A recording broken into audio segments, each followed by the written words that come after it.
Bienvenue sur Bulle de Bonheur, le podcast pour prendre le temps d'être heureux. Je suis Raphaëlle Defoucault, chercheuse inconditionnelle de Bulle de Bonheur. Ce podcast est propulsé par 2 minutes de bonheur. Aujourd'hui, nous vous proposons notre numéro 174. C'est une interview sur le signe de la joie, de l'équilibre. Et on a la chance d'accueillir aujourd'hui Edwige Billot. Alors, une expérience de vie, Edwige, qui t'a poussé à écrire un livre. La vie est un ballet, on ne le danse qu'une fois. J'avoue que j'adore ce titre. C'est tellement vrai. En fait, je pense que chaque seconde qui passe est une seconde à savourer. Alors, ce livre, il est paru en juin 2022 en auto-édition. Hyper facile de se le procurer, donc soit sous la forme papier ou numérique, Amazon, Fnac, etc. J'avoue qu'il se lit hyper vite. On passe juste un moment hyper sympa. Et c'est vraiment adapté à la femme surmenée que j'avoue, je suis parfois. Alors, qui es-tu, Edwige ? Tu es une jeune quadra, tu es mariée, tu es parent de 3 enfants que tu as eu en 4 ans, tu dois être assez sportif, et tu travailles à temps partiel en RH. Tu es passionné de la vie, les sujets de la psychologie humaine, pareil, te passionnent. Écoute, on se rejoint sur ce terrain-là. Et d'ailleurs, c'est exact, tu ne travailles pas en RH pour rien, ni par hasard. Alors, tu as beau dans ton métier donner plein de conseils et de formations sur la prise de recul, sur la gestion du stress, et t'es tombé dans le panneau et t'as frôlé le surmenage maternel de très près. On va en parler dans les questions ensuite. Tu as eu donc envie de traiter ce sujet de la charge mentale et de la difficulté à concilier vie professionnelle et personnelle, tout en y donnant un élan d'optimisme. Beaucoup de mamans vont se retrouver dans ce livre et ils vont y trouver des conseils et du réconfort. Donc, je rappelle le titre du livre, « La vie est un ballet, on ne le danse qu'une fois ». Il s'adresse à toutes les mamans et aux papas aussi d'ailleurs. Alors Edwige, bienvenue. Merci beaucoup. Bonjour Raphaëlle. Allez, je change de regard. Alors Edwige, on va démarrer avec notre première question. Qu'est-ce qui te rend heureuse dans ton quotidien ? Alors aujourd'hui, ce qui me rend heureuse dans mon quotidien, c'est de sentir que mes proches sont bien et sereins. Et du coup, ça t'apporte à toi, mais est-ce que tu pourrais dire que le fait que toi, tu sois sereine, eh bien, se diffuse auprès de ceux qui sont autour de toi ? Bah oui, je pense que il y a une expression que je trouve assez intéressante et qui me correspond bien, c'est « quand maman va, tout va ». Et c'est vrai que quand je parle de mes proches, je parle surtout de mon mari et de mes enfants. Bah, si je suis bien, je constate que tout le monde va bien, quoi. Donc, effectivement, il y a une corrélation entre les deux. Et du coup, effectivement, quand tu as vécu ce surmenage maternel, là où tu as frôlé le burn-out, du coup, maman n'allait plus bien. Du coup, il y a tout qui n'allait plus autour de toi non plus. Voilà, c'est ça. Effectivement, quand j'ai frôlé le surmenage maternel, bah, j'ai eu des signaux rouges qui clignotaient un peu de partout, comme l'irritabilité, le stress, le manque de sommeil. Et donc, dans le quotidien, ça se ressentait certainement très fortement. Et donc, les enfants étant des éponges émotionnelles, le ressentaient et l'exprimaient, bien sûr, à leur manière. Ils étaient peut-être pas très bien eux aussi. Et puis, ce manque de sérénité, effectivement, se répercutait dans la maison. Donc, en fait, toi, tes drapeaux rouges qui se sont levés quand, justement, tu étais en plein surmenage, ça a été justement cette irritabilité. Il y a d'autres petites choses, de petites choses qui t'ont vraiment un peu percuté et la limite que tu pourrais partager avec les auditeurs qui pourraient les aider en disant attention là, les drapeaux rouges sont levés, faites donc attention à vous et à votre équilibre. Oui, on va dire que le vrai déclencheur a été le départ de notre nounou qui était là depuis toujours avec nous. Nous a complètement déstabilisés parce que du jour au lendemain, donc j'ai dû trouver des babysitters au pied levé pour garder nos enfants, dont un qui n'était pas scolarisé. Donc je suis tombée dans une logistique permanente. J'avais vraiment le sentiment d'avoir le cerveau qui saturait en fait. Tout se passait au niveau de mon cerveau. Ça descendait plus dans le cœur, dans le corps, même dans mon corps. Ouais, j'ai le sentiment de saturer et j'ai compris là ce que pouvait dire péter un plomb. C'est tellement au niveau du cerveau que je me suis dit mais ça va exploser quoi. C'est là où on s'est dit il faut réagir parce que l'étape d'après pourrait être inquiétante quoi. J'aurais pu clairement tomber dans le burn-out. J'étais vraiment pas loin. Et du coup, tu pourrais dire qu'à ce moment-là, tu étais comme un peu, ce que j'appelle moi, un peu saucissonnée, C'est-à-dire que tu fonctionnais plus qu'avec la tête et tu oubliais tes émotions, ton corps, toute Ouais, perception de ton corps était complètement mise de côté. ouais, complètement. Ouais, j'étais un peu un robot, quoi. Et puis aussi avec cette difficulté, donc tout ce qui est tous les dommages un peu collatéraux de ça, c'est que j'arrivais plus à prendre de recul, à raisonner normalement, à me concentrer. Voilà, ça avait quand même des répercussions sur ma manière d'être, sur mon comportement assez fortes et surtout qui me ressemblait pas.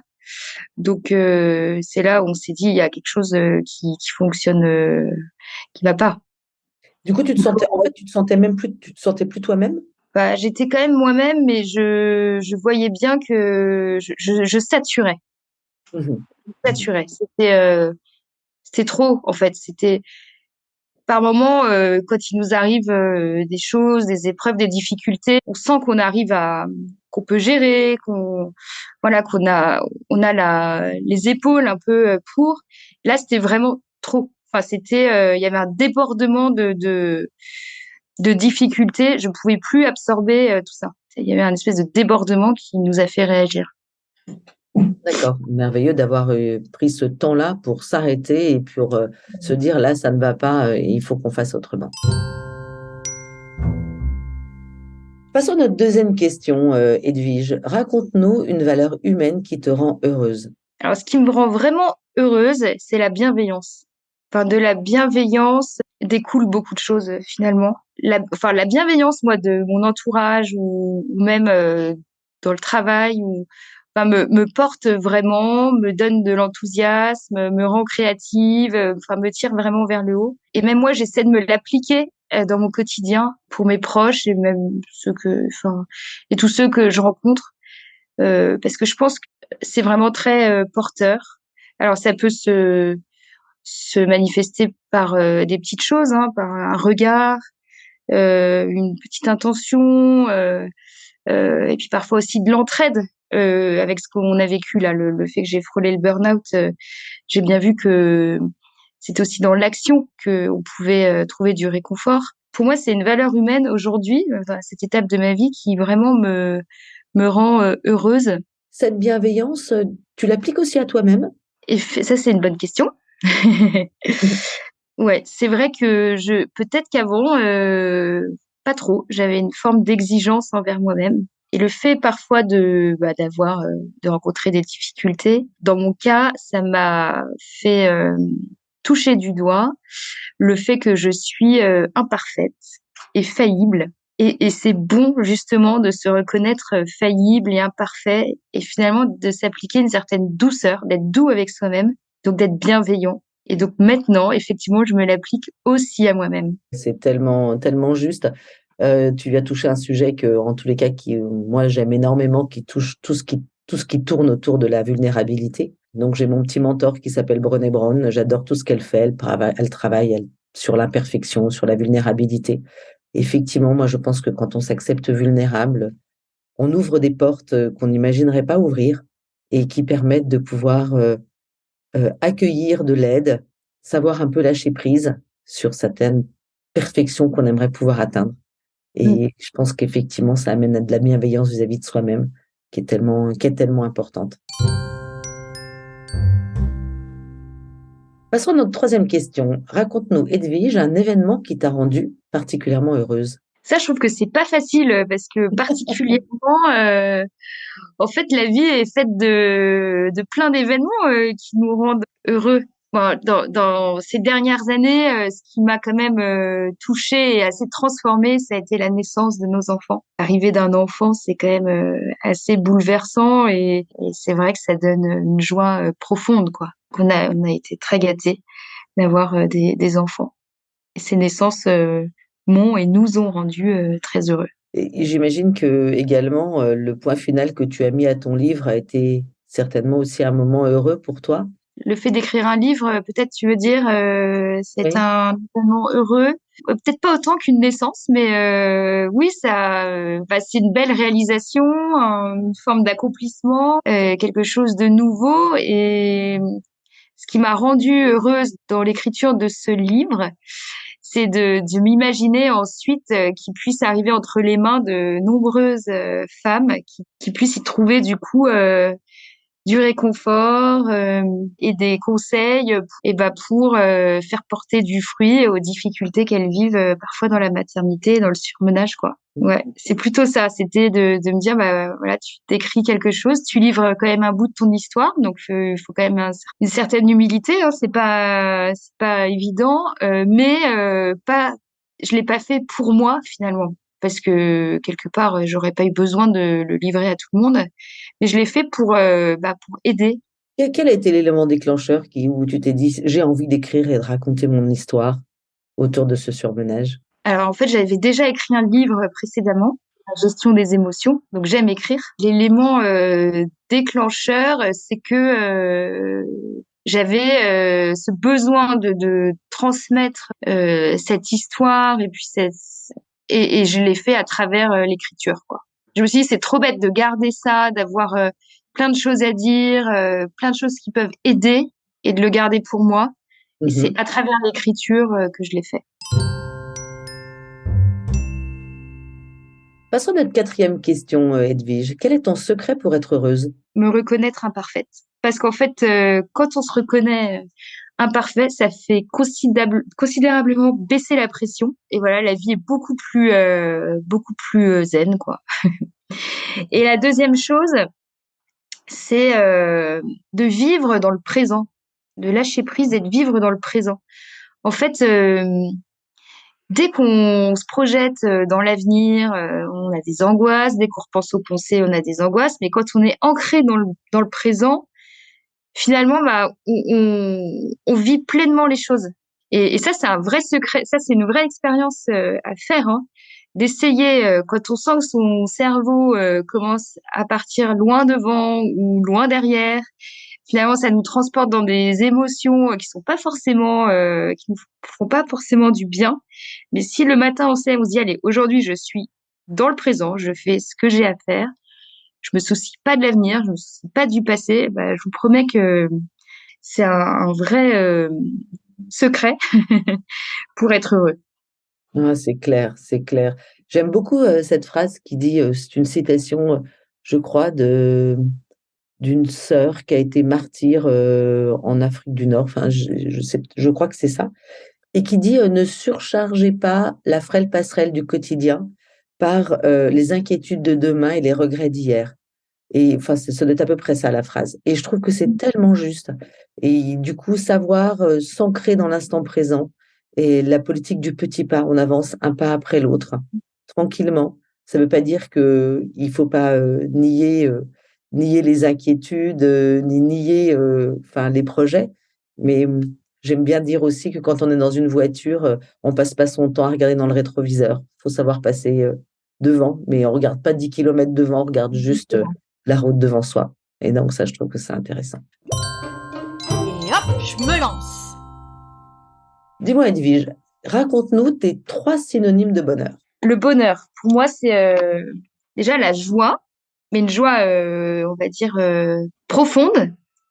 Finalement, le bonheur, pour moi, c'est de se sentir apaisé. Ça se traduit aussi par l'enthousiasme. J'essaie vraiment aussi de me l'appliquer dans le quotidien. Avoir un état d'esprit enthousiaste, déjà, ça fait beaucoup de bien autour de nous. Et puis, en retour, les ondes sont positives aussi, quoi.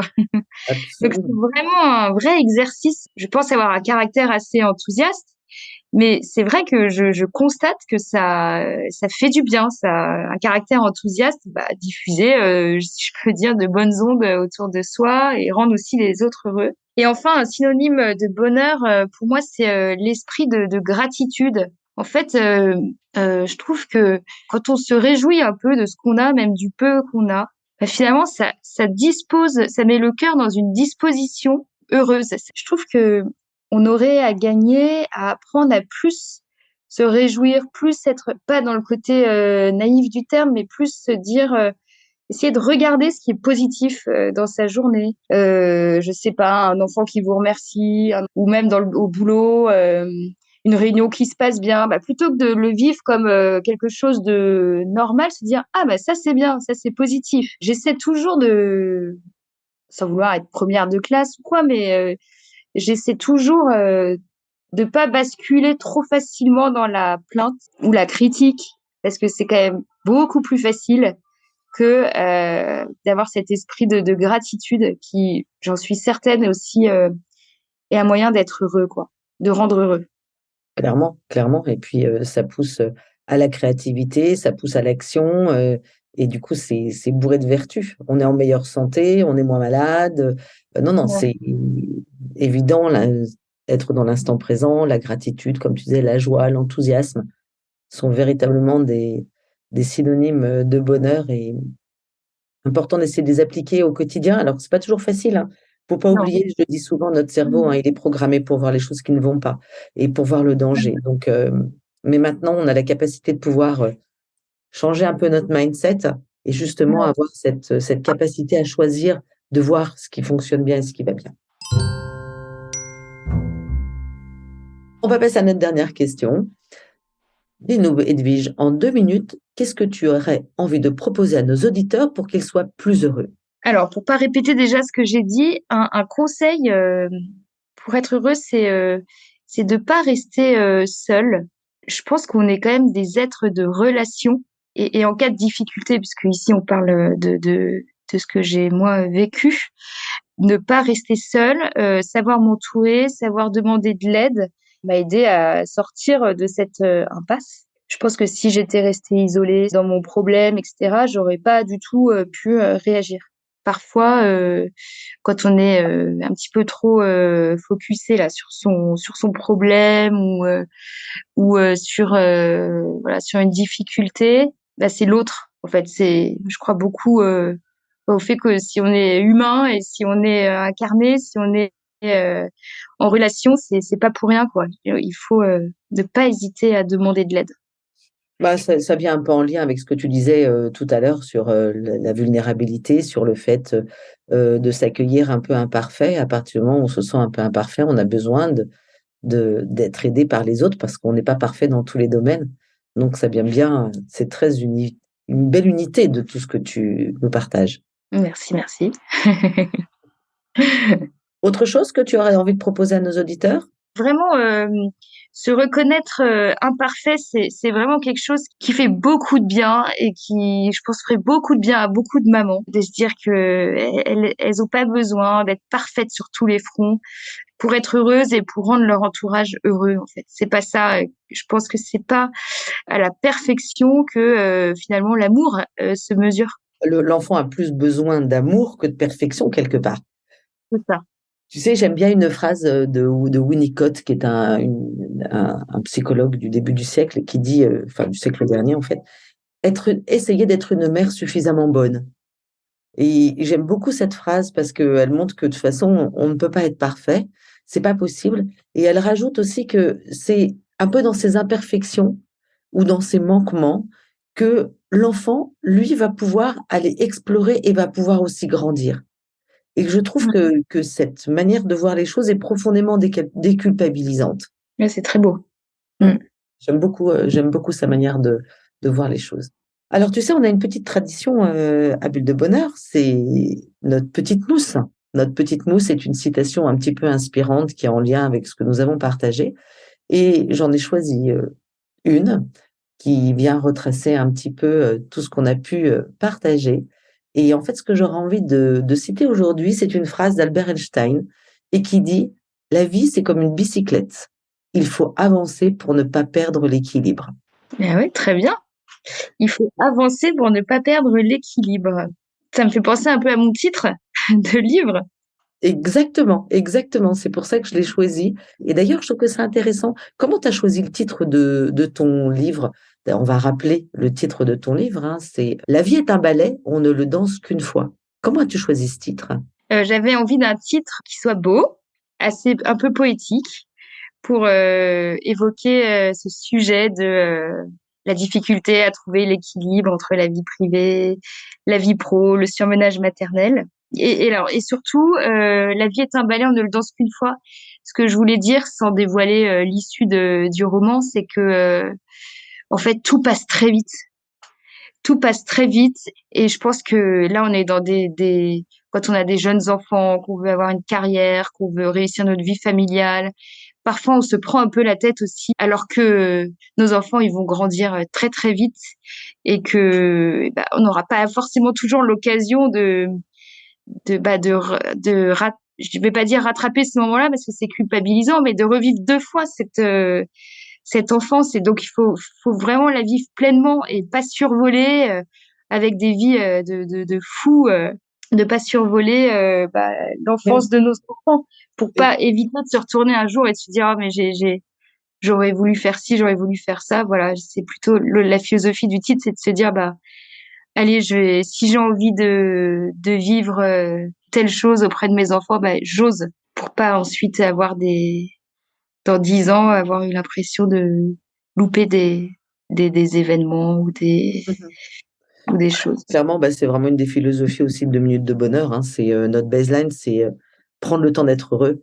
Et en fait, il faut pas forcément beaucoup de temps, mais savoir s'arrêter pour Ouais. savourer des petites choses du quotidien et qui font que on peut prendre le temps d'être heureux. Merci, hein, Edwige, d'être venue rejoindre le micro de Bulle de Bonheur. C'est vraiment une joie pour nous. Merci beaucoup, Raphaël, de m'avoir invitée. J'étais très heureuse aussi de ce moment de partage. Avec Bulle de Bonheur, prenez le temps d'être heureux. Merci pour votre écoute. Si vous avez aimé, dites-le nous avec 5 étoiles. Laissez vos commentaires et envoyez des bulles de bonheur à vos amis et partagez ce podcast. Inscrivez-vous à la newsletter en allant sur notre site 2 minutes de bonheur pour être notifié des prochains épisodes. C'est aussi très facile de nous trouver sur les réseaux sociaux, Facebook et Instagram.